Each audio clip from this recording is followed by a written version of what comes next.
नमस्कार, one India news plus में आपका स्वागत है। जयपुर नहरी का नाका स्थित मदरसा जामिया तैयबा मेमोरियल में विचार गोष्ठी में अपनी बात रखते हुए मदरसा डायरेक्टर कारी मोहम्मद इशाक साहब ने बताया, ऐसे समय में जब समाज संदेह, गलत सूचना और शत्रुता से तेजी से विभाजित हो रहे हैं, शांति बनाए रखने की समुदायों की जिम्मेदारी और भी अधिक जरूरी हो जाती है। मुसलमानों के लिए ये जिम्मेदारी केवल सामाजिक नहीं बल्कि गहरी आध्यात्मिक है। इस्लाम, जो स्वयं सलाम शांति शब्द में निहित है, अपने अनुयायियों से निजी और सार्वजनिक जीवन दोनों में करुणा, धैर्य और सद्भाव को अपनाने का आह्वान करता है। फिर भी आधुनिक चर्चा के शोर में यह आवश्यक संदेश अक्सर क्रोध, प्रतिक्रिया और उकसावे से ढक जाता है। के दूध के रूप में मुसलमान, ऐसे समय में जब समाज संदेह, गलत सूचना और शत्रुता से तेजी से विभाजित हो रहे हों, शांति बनाए रखने की समुदायों की जिम्मेदारी और भी अधिक जरूरी हो जाती है। मुसलमानों के लिए यह जिम्मेदारी केवल सामाजिक नहीं बल्कि गहरी आध्यात्मिक है।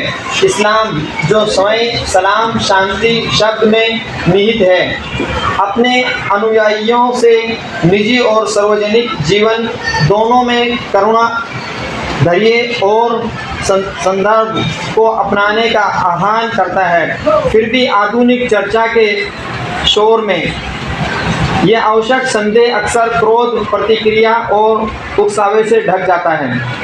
इस नाजुक मोड़ पर इस्लाम की मूलभूत शिक्षाओं, कुरान और सुन्नत की ओर लौटना अनिवार्य हो जाता है, जो निरंतर संघर्ष पर शांति, कला पर गरिमा और अफवाह पर सत्य को प्राथमिकता देते हैं।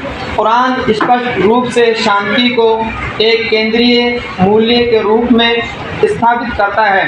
अल्लाह कहता है, और सबसे दयालु के सेवक वे हैं जो धरती पर विनम्रता से चलते हैं, और जब अज्ञानी उनसे कठोरता से बात करते हैं तो वे शांति के शब्द कहते हैं। सूरे अल फुरकान।